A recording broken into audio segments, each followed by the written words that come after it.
Hi guys, welcome back to Jilax gamer. இன்றைக்கி நம்ம YouTube வீடியோவில் என்ன பார்க்க போகிறோம்னா, போன தடவை நம்ம என்ன பார்த்தோம், இந்தியா விசஸ் இங்கிலாந்து அந்த ட்ரை சீரிஸ் டோர்னமெண்ட்டோட கடைசி மேட்ச். ஆக்சுவலாக தான் கடைசி மேட்ச்சு. நான் அடுத்து திரும்ப இன்னொரு வீடியோ போடும்போது புதுசாக டோர்னமெண்ட் ஆரம்பித்து மொதல் வீடியோவில் போடுறேன். ஸோ இன்றைக்கி அந்த ட்ரை சீரிஸ் டோர்னமெண்ட்டோட ஃபைனல் வாங்க டைரெக்டாக நம்ம போயிடலாம். And final India versus Australia. Okay, correct, final India versus Australia தான். ஓகே, நம்ம வேலை ஆரம்பிச்சிடலாம். அண்ட் ஸ்டாட்ஸை பாருங்கள். Most runs Abhishek Sharma 208, Patidar 5 wicket. Best bowling ஃபிகரும் பட்டிதார் தான், 3 for 23. அண்ட் நான் ஏற்கனவே சொன்னேன்ல ஏன் பட்டிதார் எடுத்தேன்னு, அது இதுதான் காரணம். ஓகே, வாங்க கேம்குள்ளே போயிடலாம்.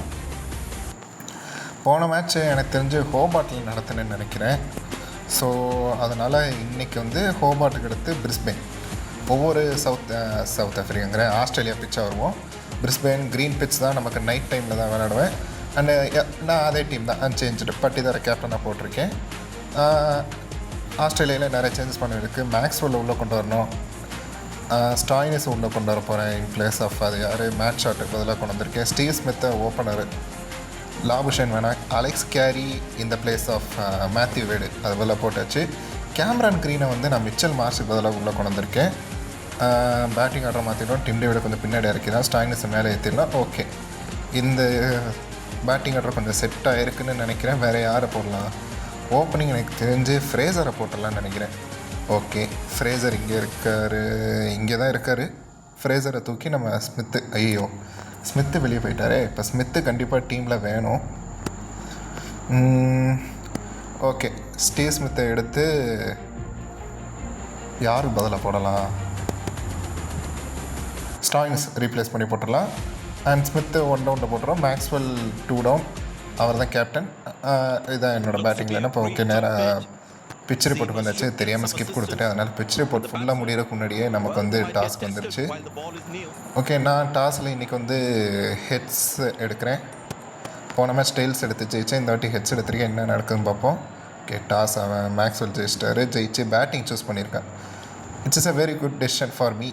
நான் ஏற்கனவே போன மேட்ச்லேயே சொன்னேன். அண்ட் இதுதான் 2 டீமோட ஸ்குவாடுமே. ருத்ராஜ் கைக்கோட், அபிஷேக் சர்மா, திலக். ஓகே, நான் ஸ்குவாடை சொல்ல டைமில் அதுக்குள்ளே போயிட்டேன். புவனேஸ்வர் குமார்கிட்ட தான் நியூ பால்.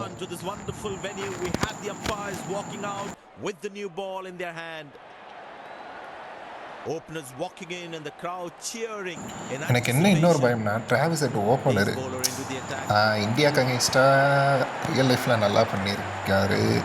இந்த கேமில் என்ன பண்ண போகிறாருன்னு பார்ப்போம். ஓகே, டிராவிஸ் ஹெட் தான் ஸ்ட்ரைக்கில் இருக்கார். நியூ பால் போட்டிருக்கு புவனேஸ்வர் குமார். ஃபஸ்ட் பால் கொஞ்சம் ஷார்ட்டாக போட்டார். போட்ட ஷார்ட் பாலை நல்லா லாங் கானில் தூக்கி விட்டுருக்காரு டிராவிஸ் ஹெட். இவருக்கு இந்தியானாலே ரொம்ப பிடிக்குங்க. அது என்னன்னு தெரியல, ஊதா கலரை பார்த்தாலே அடிக்க ஆரம்பிச்சிருவார். அந்த ரீப்ளே பார்க்குறோம். 90 மீட்டர் 6. ஆனால் எனக்கு ஒரு டவுட், இப்போ இந்த லென்த்தில் அவர் போடுறாங்க, இதை நம்ம லாங் ஆனில் அடிக்கணும்னு நினச்சா அது எங்கே போகும்? கேட்சுக்கு தானே போகும். 6 போகுமா? 4 கூட போகாது. அது எனக்கு ஒரு கேள்வி. இப்போ ஃப்ரேசர் வந்திருக்காரு அட் ஸ்ட்ரைக்கில், அந்த ஒரு 100 இருக்குது. அது நான் இந்த ட்ரை சீரிஸ் ஏற்கனவே ஆஸ்திரேலியா வச்சு விளையாடும் போது தான் அது நான் அந்த ஓவரில் அதுக்கப்புறம் பவுண்ட்ரிஸ் போல். அடுத்த ஓவர் முகமது சிராஜ் ஒரு ஸ்லோ பால் இந்த லென்த்தில் போட்டு லைனில் போட்டு பார்ப்போம். பியூட்டிஃபுல்லாக எடுத்தார் ஃப்ரேசர் மெக்கர். சூப்பரான ஒரு கவர் ட்ரைவோட ஆரம்பிச்சிருக்காரு. கவர் ட்ரைவாக என்னன்னு தெரில, பார்க்க எனக்கு அப்படி தான் இருந்துச்சு. 4க்கெல்லாம் ரிப்ளை கிடையாது. டிராவிஸ் ஹெட் இந்தியாவுக்கு ஒரு தலைவலியாக தாங்க இருந்திருக்காரு. இந்த தலை ஹெட்டுன்னு பேர், ஆனால் பெரிய ஹெட்டேக்காக இருந்திருக்காரு. இந்தியாவை பார்த்தாலே அடிக்கிறாரு. இப்போ யாக்கரை போட்டாலும் அதை அடிக்கிறாங்க. எப்படி தான் எனக்கு போனது தெரியல. ஃப்ரேசரும் அடிக்க ஆரம்பிச்சிருக்காரு.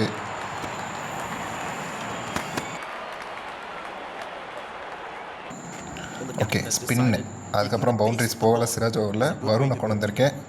வருணால் என்ன பண்ண முடியும்? ஒரு பிரேக் த்ரூ எடுத்து தர முடியுமா அப்படின்னு பார்த்தா ரிவர்ஸ் ஸ்வீப் பண்ணி பவுண்ட்ரி அடிச்சிருக்காரு டிராவிஸ் ஹெட். நல்லா டைம் பண்ணியிருக்காருங்க. அந்த ஃபீல்டுலேருந்து ரொம்ப தூரமாக இருந்துச்சு பால். பர்ஃபெக்ட் டைமிங் டிராவிஸ் ஹெட் இருந்து. சரி, கொஞ்சம் ஷார்ட் பால் கூகுளியாக போட்டு பார்ப்போம். இந்த மாதிரி ஷார்ட் பால் போட்டால் இந்த மாதிரி தான் புல் பண்ணி அடிப்பார் டிராவிஸ் ஹெட். வருண் மறுபடியும் எக்ஸ்பென்சிவாக இருக்கார், ஆனால் நேற்று மேட்ச் அளவுக்கு இல்லை, அதை விட கொஞ்சம் எக்ஸ்பென்சிவ் கம்மி தான். ஏன்னா அந்த மேட்ச்சில் பார்த்தோம்னா 3 பாலாக 18, 4வது பாலில் 24. ஸோ அதை விட இது கொஞ்சம் கம்மி தான். 89 மீட்டர் 6, பரவாயில்ல, நல்லா தான் ஆடி இருக்கார் Travis head.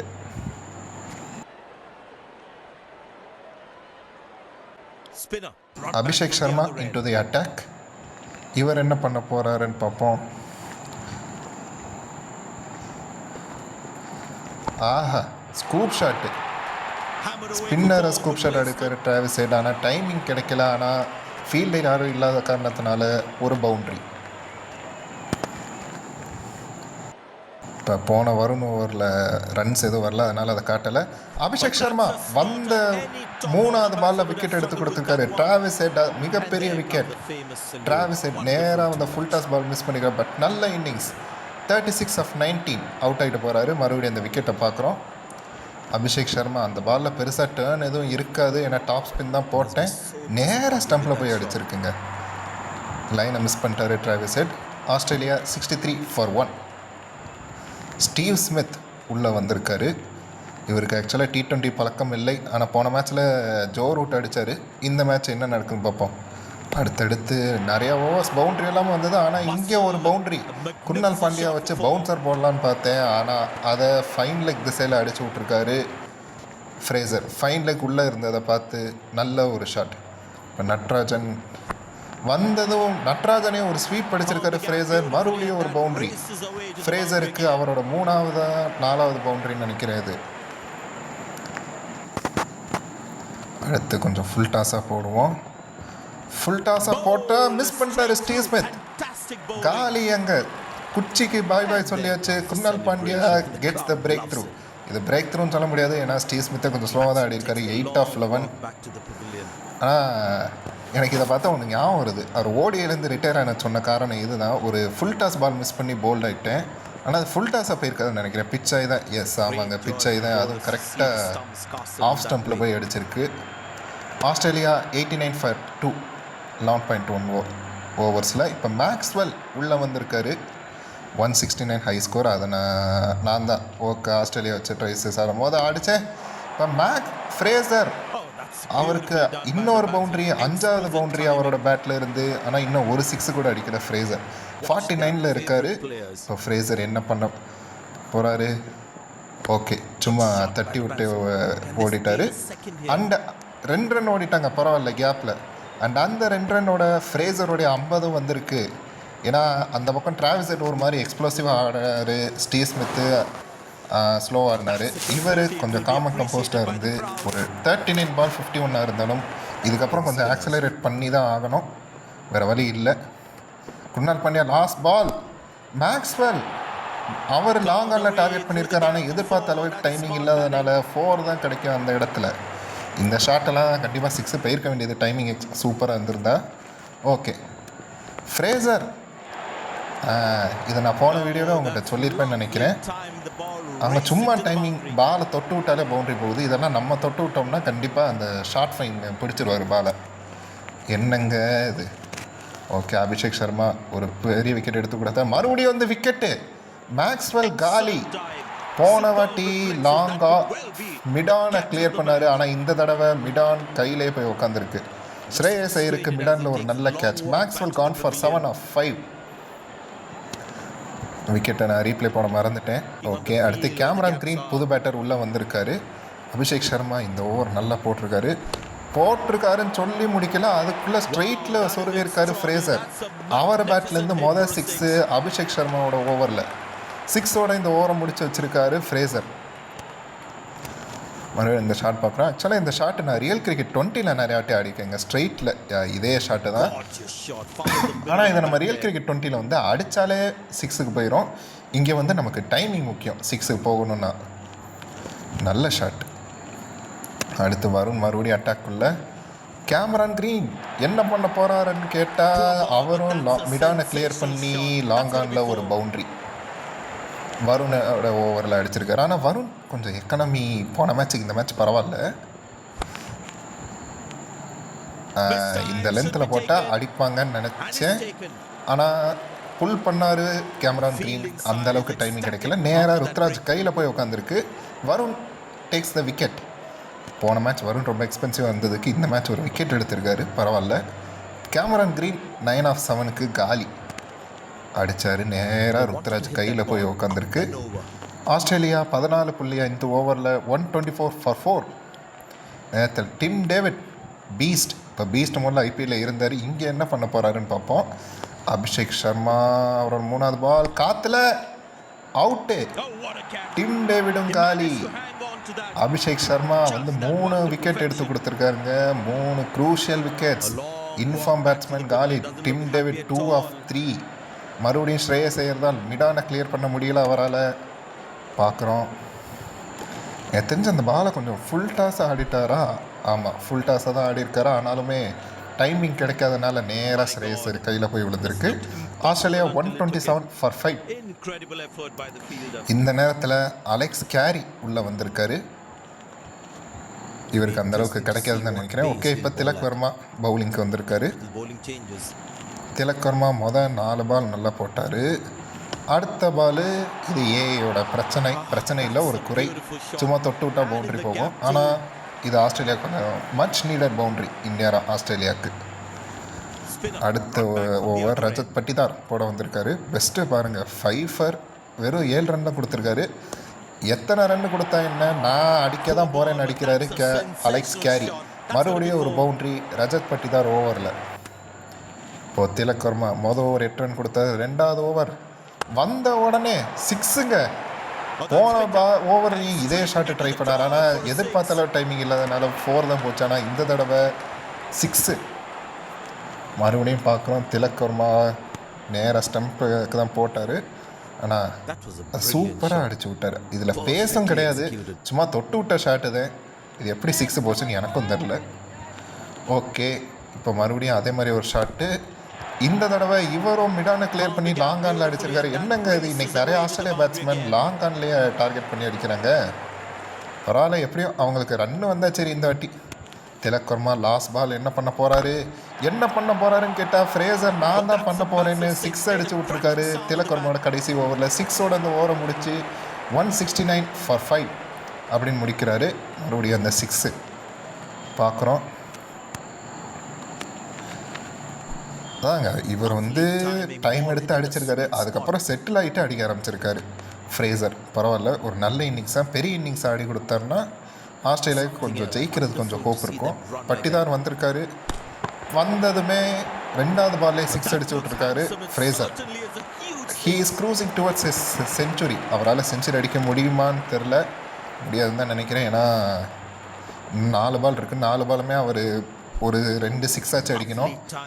For a minimum guarantee of his பவுண்ட்ரிங்கிறேன் ஃபார் இஸ் செஞ்சுரி. 90 meters 6. பரவாயில்ல, எல்லாருமே இந்த வாட்டி கொஞ்சம் 90 meters 100 meters 6 வச்சுருக்காங்க. அலெக்ஸ் கேரிக்கு என்ன காற்றுல காலி. நல்ல வேலை, பட்டிதார் இந்த மேட்ச் விக்கெட் இல்லாமல் போவார்னு நினச்சேன். ஒரு விக்கெட் விழுந்துருச்சு பட்டிதாரோட பவுலிங்கில். அது யார் அங்கே கேட்ச் பிடிச்சது? நட்ராஜன். பரவாயில்ல, நட்ராஜனுக்கு ஒரு நல்ல கேட்ச். அலெக்ஸ் கேரி அவர் வேலையை பண்ணிட்டு போயிட்டாருன்னு தான் சொல்லணும். 14 பால் 27. மறுபடியும் இந்த விக்கெட் பார்க்குறோம். இதே ஸ்கூப் ஷாட்டை டிராவிஸ் ஹெட் ஆடினார், அவருக்கு பவுண்ட்ரி கிடச்சிச்சா. ஆனால் இங்கே அலெக்ஸ் கேரிக்கு கிடைக்கல. ஜாஷ் ஹேசல்வுட் புது பேட்டர் உள்ளே வந்திருக்காரு. கடைசி பால் என்ன பண்ணணும்னு பார்த்தா இது வந்து ஒன்றும் பண்ண முடியாது. நகர்ந்து வந்து யாக்கர் பாலை கிளியர் பண்ணி ஒரு பவுண்ட்ரி.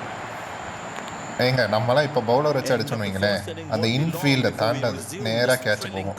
ஆனால் இதுதான் அந்த ஏஐயில் இன்னொரு பிரச்சனை, பவுலர்ஸும் வந்து 6 அடிக்கிறாங்க.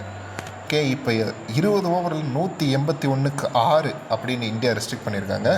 அபிஷேக் சர்மா 4 ஓவரில் 3 for 27. போன மேட்ச் எக்ஸ்பென்சிவாக இருந்தார், இந்த மேட்ச் சூப்பராக போட்டிருக்காரு.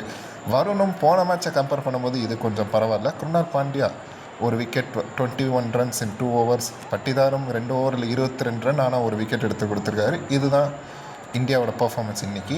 6 விக்கெட் 4 பவுலர்ஸ்க்கு. இந்தியா இந்த சேஸ் பண்ணி முடித்தாங்கன்னா 182 ரன் அடிக்க முடிஞ்சது என்றால் 20 ஓவர்களில் அவங்களுக்கு இந்த ட்ராஃபி கிடைக்கும். ஓகே, வாங்க ஸ்ட்ரைட்டாகவே நம்ம சேஸ்குள்ளே போயிடலாம். ஓப்பனர் ருத்ராஜ் கைக்வாட் அண்ட் அபிஷேக் சர்மா வராங்க. போன மேட்ச் ருத்ராஜ் கைக்வாடால் பர்ஃபார்மன்ஸ் ஒழுங்காக காட்ட முடியலை. இந்த மேட்ச் என்ன பண்ண போகிறாருன்னு பார்ப்போம். ஃபீல்டர்ஸ் உள்ளே வராங்க, ஓப்பனர்ஸும் வாக்கிங் இன், அந்த crowd cheering in anticipation. Pace bowler into the attack. Sanjay Manjrekar வாய்ஸில் வந்தது. இப்போ நான் சொல்கிறேன், 6 செஞ்சுரி, நல்ல strike rate, healthy strike rate தான்.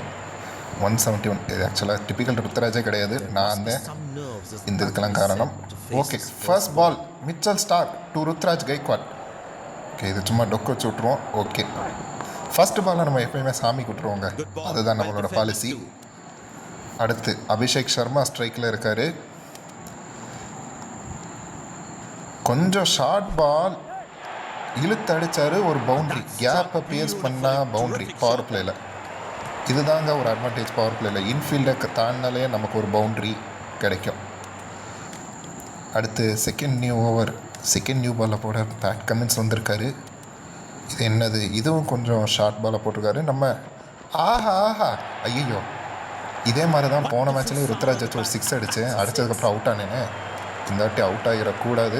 ஓகே, நல்ல ஷாட்டு தான், டைமிங் நல்லா இருந்தது. 6 கிடச்சிருக்கு ருத்ராஜ் கைக்வாடுக்கு பேட் கமின்ஸ் ஓவரில். பார்க்குறோம், சூப்பர் ஷாட்டுங்க. ஆக்சுவலாக இந்த ஷாட் எனக்கு ரொம்ப பிடிக்கும். நான் எனக்கு ஏற்ற மாதிரி ஷார்ட் மேப்ஸை நிறைய கஸ்டமைஸ் பண்ணி வச்சுருக்கேன். ஏன்னா பேலன்ஸ்டு பேட்ஸ்மேன் வந்து ருத்ராஜ் கைக்வாடு. அந்த பேலன்ஸ் பேட்ஸ்மேனில் இந்த மாதிரி பேட்டிங் ஷாட் வந்து நமக்கு இருக்காது. ஓகே, 6 அடித்தது அந்த பக்கம் ஒரு ஃபீல்டர் வச்சிட்டியா. ஃபீல்டர் அந்த பக்கம் வச்சா என்ன, நான் எந்த பக்கம் அடிக்க போகிறேன்னு யாருக்கு தெரியாது. இந்த வாட்டி லாங் ஆஃபில் ஒரு டிரைவ், பரவாயில்ல, ஒரு ரன் மட்டுமே. ஜாஷ் ஹேசலுட் 3rd ஓவர் போட வந்திருக்காரு.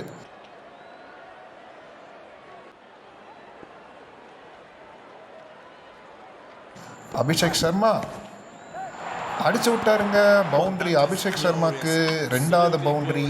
போன மேட்ச் ஒரு 55 அடித்து டீமை ஜெயிச்சு கொடுத்தாரு. இந்த தடவை அவர் பேட்லேருந்து ஒரு பவுண்ட்ரி. இந்த மேட்சும் நல்ல ஃபார்மில் தான் இருக்காரு Abhishek Sharma, highest run getter.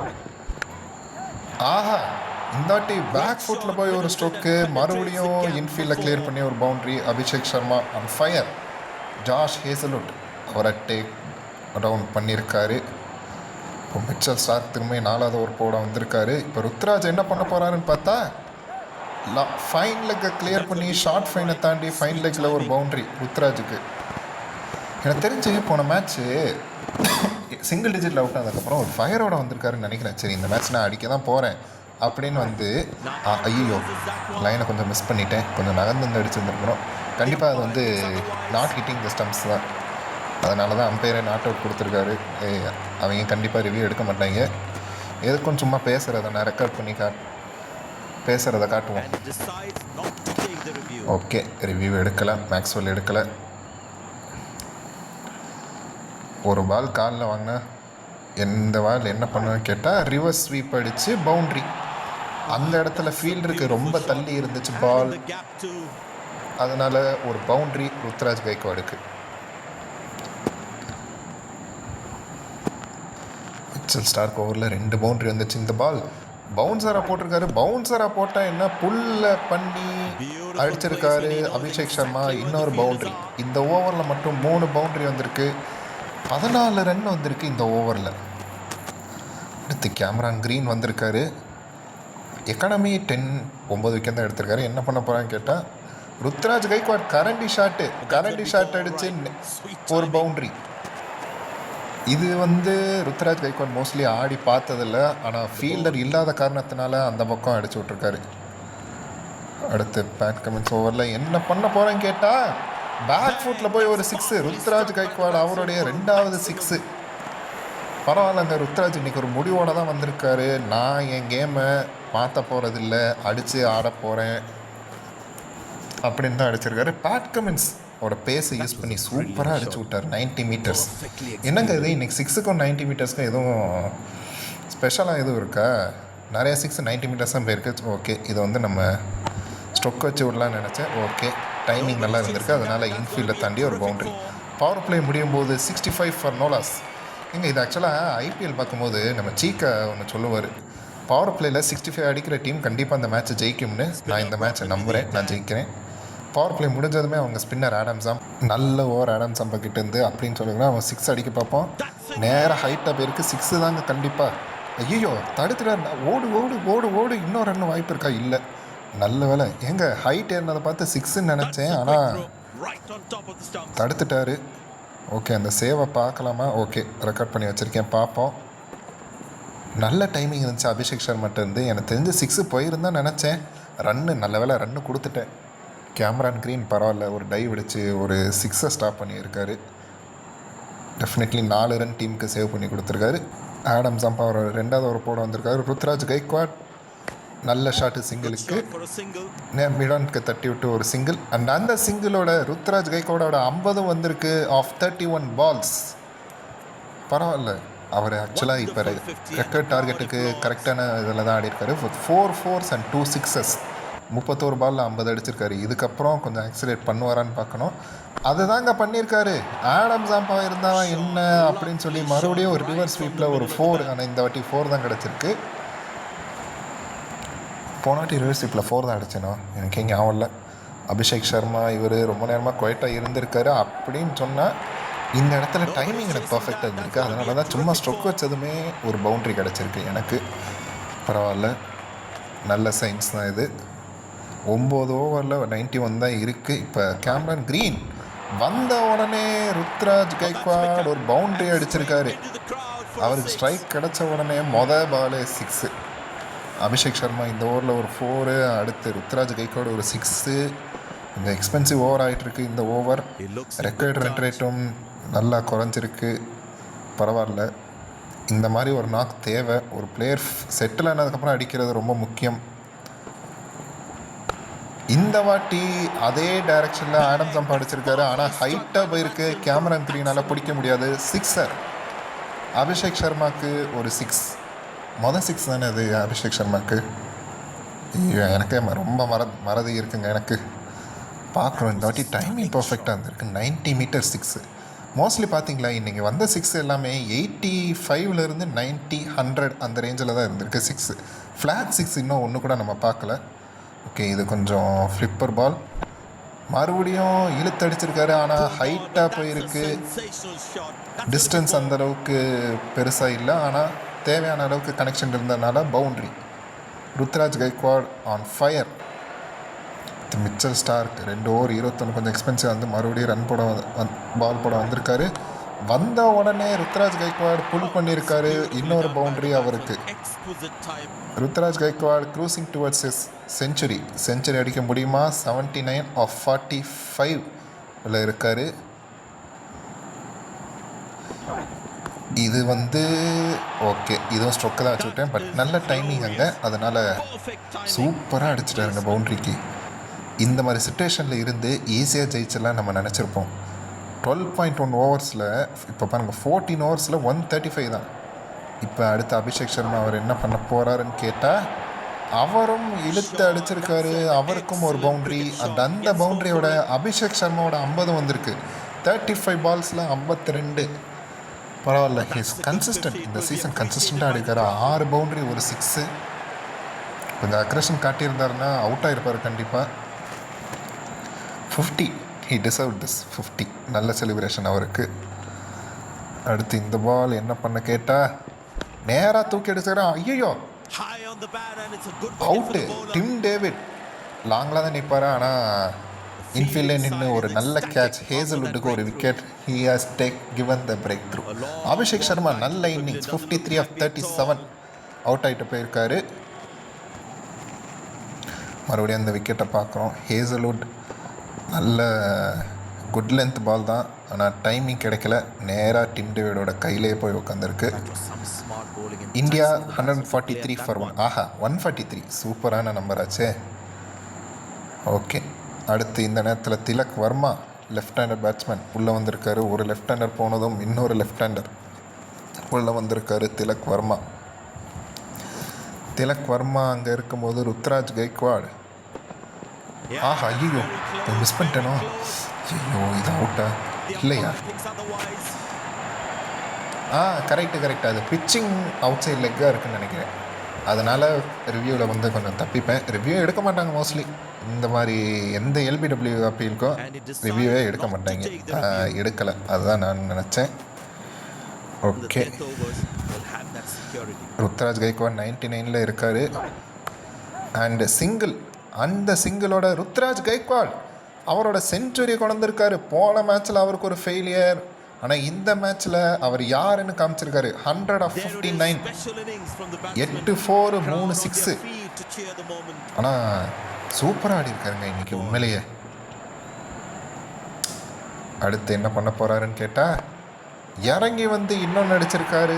Pat Cummins ஓவரில் ஒரு பவுண்ட்ரி, 4 நடந்த ஓவரை முடிச்சிருச்சிருக்காரு. 17 ஓவர் முடிவில் 162 for 1.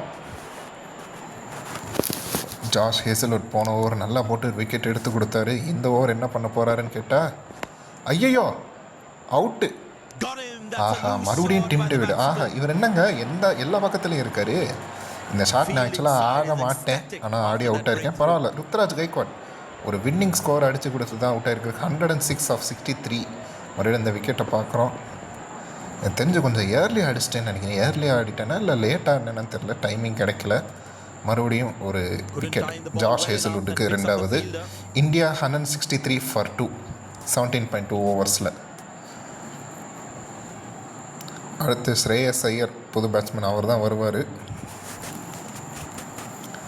ஓகே, இவருக்கும் நல்லதாக இருக்குது. ஸ்ட்ரைக் ரேட் ஆஃப் 142, 7 50கள். Slow ball. ஐயோ, டூல்ஸ் வெளியே வந்துருக்கு, அடிக்கணும், போச்சு. ஐயோ, எங்க அந்த ரெக்கார்டிங் டூல் வெளியே வந்துருச்சுங்க. நான் என்னங்க பண்ணுவேன்? ஸ்ரேயஸ் ஐயர் டக் அவுட் ஆகிட்டு. ஐயோ, ஜாஷ் ஹேசல்வுட்டுக்கு இன்னொரு wicket. India 163 for 3 in trouble. கொஞ்சம் ட்ரபிள் தான். அடுத்து ரஜத் பட்டிதார் உள்ளே வந்திருக்காரு. அவரும் பேலன்ஸ்டு பேட்ஸ்மேன் தான். ஸ்ரேயஸ் ஐயர் அவுட் ஆனதுக்கப்புறம் இவர் உள்ளே வந்திருக்காரு. பிறகு லெஃப்ட் அண்ட் ரைட் காம்போ இருக்குது, ஆனால் என்ன பண்ணேன்னு எனக்கு தெரில, பார்ப்போம். ஐயோ ஐயோ, பால் நல்லா ஸ்விங்காக இருக்குது. இது கண்டிப்பாக அவுட்டு தான். ஆஹா, காலிலே வாங்கிட்டேன். சரி, எதுக்கும் டிசிஷன் போட்டு பார்ப்போம். 2 ரிவ்யூ இருக்குல்ல. பட்டிதார் இந்த சீசன் நல்ல கன்சிஸ்டன்சியில் இருந்தார், ஆனால் அவருக்கு இப்படி ஒரு நிலைமையாக ரிவ்யூ போயிருக்காங்க. TV umpire to director, we have and player review for LBW, not out. Plumb அவுட்டுங்க. இதெல்லாம் பேட்டில் படவே இல்லை, நேராக பால் ட்ரெக்கிங் தான் போகிறாங்க. Outside off, batting line, gets hitting, out. பட்டிதாரம் டக் அவுட்டு. ஐயோ, போச்சு. இந்த மேட்ச் எனக்கு தெரிஞ்சு தோற்றுருவேன்னு நினைக்கிறேன். டக்குன்னு விக்கெட் விழுவது, என்ன ஆச்சுன்னு தெரில. எனக்கு அந்த ஃப்ளோ போயிடுச்சு திடீர்னு. பார்ப்போம். ஜாஷ் ஹேசல்வுட்டுக்கு 3வது விக்கெட்டா 4வது விக்கெட் அது. ஆனால் ரொம்ப முக்கியமான விக்கெட் ஆஸ்திரேலியா பாயிண்ட் ஆஃப் வியூவில். இன்ஃபார்ம் பேட்ஸ்மேன் நடுவில் இருந்தேன்னா 3 பேர் காலி. ஸ்ரேயஸ் ஐயர் டக்கு, ரஜத் பட்டிதார் 2வது பால் டக்கு. India 163 for 4. ஜிதேஷ் சர்மா உள்ளே வந்திருக்காரு. அவர் தான் வந்தாங்கன்னு வேறு வழி இல்லை. ஸ்ட்ரைக் ரேட்டை 172, பரவாயில்ல, நல்லா தான் இருக்குது. திலக் வர்மா என்ன பண்ண போகிறாருன்னு கேட்டால், ஆஹா, மச் நீடட் பவுண்ட்ரி இந்தியாவுக்கு. இன்னும் எனக்கு தெரிஞ்சு 18 ரன்னா 19 ரன் தேவை. 2 ஓவரில் 4 அடிச்சிருக்காரு. கடைசி ஓவர் ஆடம் சாப்பாவோட வந்திருக்காரு. 11 ரன் தேவை. டிஃபெண்ட் பண்ண முடியுமா ஆடம் சாப்பாவால்? இல்லை இந்தியா ஜெயிக்குமா? ஜிதேஷ் சர்மா என்ன பண்ண போகிறாருன்னு கேட்டால், ஐயோ, பால் மிஸ் பண்ணிட்டேன். ஆஹா, இன்னும் 5 பாலில் 11 ரன் அடிக்கணும். ஜிதேஷ் சர்மா கொஞ்சமாச்சும் அடிடா. ஐயோ, கேட்சா? ஆமாம். ஐயோ, ஜிதேஷ் சர்மாவும் டக்கு. ஓ, ஜிதேஷ் சர்மா 0 of 3. ஆடம் சாப்பாக்கு ஒரு விக்கெட். மறுபடியும் இந்த விக்கெட்டை பார்க்குறோம். ஸ்பின்னர் தான் தெரிஞ்சு கொஞ்சம் ஏர்லி ஆடிட்டேன்னு நினைக்கிறேன். அதனால தான் நேராக ஷார்ட் ஃபைன் தானே. ஆமாம், ஷார்ட் ஃபைன் தான் நினைக்கிறேன். கையில் போய் விழுந்திருக்கு. இந்த மாதிரி ரன்னிங் பேக்வர்ட் கேட்செல்லாம் ஏன்டா இப்படி பிடிக்கிறீங்க? சை. அடுத்து Krunal Pandya, can he two the impossible? அடுத்து 3 பால் இருக்குதுன்னு நினைக்கிறேன். 3 பாலா? 2 முடிஞ்சிருக்கு. 4 பால் இருக்குது. 4 பாலில் 11 ரன்னு. முடியுமான்னு கேட்டோம், ஆனால் தூக்கி அடிச்சிருக்காரு. ஒரு ரன் தான் கிடைக்கும், ஆனால் ரெண்டாக கன்வெர்ட் பண்ணுவாங்க. பிகாஸ் இந்த மாதிரி சுச்சுவேஷனில் 2 ஓடி ஆகணும். ஓடிட்டாங்க. ஓகே, 173ல் இருக்காங்க. இன்னும் 3 பாலில் 9 ரன் தேவை. ஐயோ, இப்போ டைமிங் முக்கியமாக. ஐயோ, மிஸ் பண்ணிட்டேன். போச்சு. 2 பாலில் 9 ரன் தேவை. அடிச்சு விட்டாருங்க குருணால் பாண்டியா. 6. குருணால் பாண்டியா மேட்ச் வின்னராக இருப்பாரான்னு பார்க்கணும். ஏன்னா இன்னும் 1 பாலில் 3 ரன் தேவை. இந்த 6ஓட இந்தியாவுக்கு இன்னும் 3 runs away from the last ball of their victory. நல்ல டைமிங் குருணால் கிட்ட இருந்து. போன பால் கொஞ்சம் மிஸ் பண்ணிட்டாரு. நான் இந்த பால் மிஸ் பண்ணதுக்கெல்லாம் சேர்த்து வச்சு அடிச்சிட்டாரு. ஒரு பவுண்ட்ரின்னு சொல்ல முடியாது, 6. ஆனால் இந்த பால் 4 போயிருந்தா அடுத்த பாலும் 4னா சூப்பர் ஓவரில் ஒன்றிருக்கும். பரவாயில்ல. இந்த பால் என்ன பண்ணலாம், அதே டைரக்ஷனில் அடிச்சிட்டாரு. மறுபடியும் 4. இந்தியா ட்ரை சீரிஸ் டோர்னமெண்ட்டை ஜெயிச்சிருக்காங்க. ஆஸ்திரேலியா கடைசி ஓவர் த்ரில்லர், கடைசி பாலில் ஒரு 4 அடித்து குருணால் பாண்டியா மேட்சை ஜெயிச்சு கொடுத்துருக்காரு. India 1/5 wickets. Thanks to Krunal Pandya. Adam ஜாம்பாவால் அந்த கடைசி ஓவரை டிஃபெண்ட் பண்ண முடியல. பிளேயர்ஸ்க்கு அந்த மியூச்சுவல் ரெஸ்பெக்ட் கொடுக்குறாங்க, ஆனால் அதை எனக்கு காட்ட டைமில் வீடியோ வேகமாக முடிக்கணும். பார்த்தீங்கன்னா ருத்ராஜ் கைக்வாட் அண்ட் அபிஷேக் சர்மா சூப்பராக ஸ்டார்ட் பண்ணாங்க. திலக் வர்மா நாட் அவுட், அவர் ஒரு பவுண்ட்ரி மட்டும்தான் அடித்தார். ஸ்ரேயஸ் ஐயர், நான் அது என்னோடய மிஸ்டேக் தான், அந்த பாப்பா வெளியே வந்ததுனால அவர் டக் அவுட்டு. பட்டி தான் இருக்குது. ஆக்சுவலாக அந்த என்ன சொல்ல, நான் கொஞ்சம் ஸ்விங்கான பாலை மிஸ் பண்ணிட்டேன், அதனால் நேராக எல்பி வாங்கிட்டார். ஜித்தேஷ் சர்மாக்கும் டைமிங் சுத்தமாக கிடைக்கல, அதனால் அவுட்டு. குருணால் பாண்டியா 4 பால் 12 ரன் மேட்சை ஜெயிச்சு கொடுத்துருக்காருங்க. ஆனால் பரவாயில்ல, விக்கெட்டும் தேவையான நேரத்தில் ஒரு விக்கெட் எடுத்து கொடுத்தாரு. இப்போ அடுத்து பேட்டிங்லேயும் நல்லா பண்ணியிருக்காரு குருணால் பாண்டியா. ஆஸ்திரேலியாவில் பார்த்தோம்னா ஃப்ரேசர் நல்லா ஆடியிருக்காரு. டிராவிஸ் ஹெட்டும் கூட கம்பெனி கொடுத்தாரு. அதே மாதிரி இந்தியாவில் ருத்ராஜ் கைக்வாட் டிசர்வ்டு செஞ்சுரி. போன மேட்சோட ஃபெயிலியருக்கு அப்புறம் ஹேசல்வுட்டுக்கு ஒரு 4 விக்கெட் ஹால், 4 ஓவரில் 28 ரன். அவர் மட்டும்தான் சூப்பராக போட்டிருக்காரு. ஆடம் ஜாம்பாக்கு ஒரு wicket. Pat Cummins 4 over 41, green 4 over 36. மற்ற எல்லாருமே மோஸ்ட்லி எக்ஸ்பென்சிவ் தான். ஸ்டார்க்கும் இன்னும் எக்ஸ்பென்சிவாக தான் இருந்திருப்பாருன்னு நினைக்கிறேன், ஏன்னா அவரோட பேர் இங்கே வரலை. இதை விட எக்ஸ்பென்சிவாக இருந்திருக்கணும். இதுதான் போட்டியோட சுருக்கம். Ruturaj Gaikwad 106, Abhishek Sharma 53, Tilak Verma 12 of 10, Krunal Pandya 12 of 4. மற்ற பிளேயர்ஸ் எல்லாருமே டக்கு தான். So good fighting by India. Player of the match Ruturaj Gaikwad தான் ஃபார் இஸ் ஸ்டன்னிங் செஞ்சுரி. சூப்பராக ஆடினாருங்க இன்றைக்கி. ஆக்சுவலாக ருத்ராஜ் கைக்வாட் அவருக்கு 2,50,000 கொடுக்காங்க. சரி, கொஞ்சம் அவர்கிட்ட கேட்போம் என்ன பேசுகிறாருன்னு. Congratulations on the brilliant performance. We must know what was the plan for today's match. Everything seemed to go in my favor today and I'm very happy with the way I performed. Okay, இதுதான் trophy கொடுக்குற மூலமாக சஞ்சய் மஞ்சரேக்கர் கையாலே வாங்கியிருக்காரு Rajat Patidar. Well deserve ட்ராஃபிங்க. ஆக்சுவலாக இந்த trophy நிறைய வாட்டி நான் ஜெயிச்சிட்டேன், ஆனால் உங்களுக்கு காட்டுறேன் இப்போ ஜெயித்த மொமெண்ட்டை. அதுதாங்க சவுண்ட் ஆஃப் சக்ஸஸ். இந்தியா ஜெயிச்சஸ் குஷியில் இருக்காங்க. ஓகே, இந்த வீடியோ உங்களுக்கு பிடிச்சிருந்துச்சுன்னா லைக் பண்ணுங்கள், கமெண்ட் பண்ணுங்கள், ஷேர் பண்ணுங்கள். மறக்காமல் சப்ஸ்கிரைப் பண்ணி பெல் பட்டன் அமைக்கிக்கோங்க. உங்கள் ஃப்ரெண்ட்ஸுக்கும் ஷேர் பண்ணுங்கள். இந்த மாதிரி வீடியோ பிடிக்குன்னா அடுத்த வீடியோவில் பார்ப்போம். Until then, love you all and tata, bye bye. இது உங்கள் ஜிலாக்ஸ் கேமர்.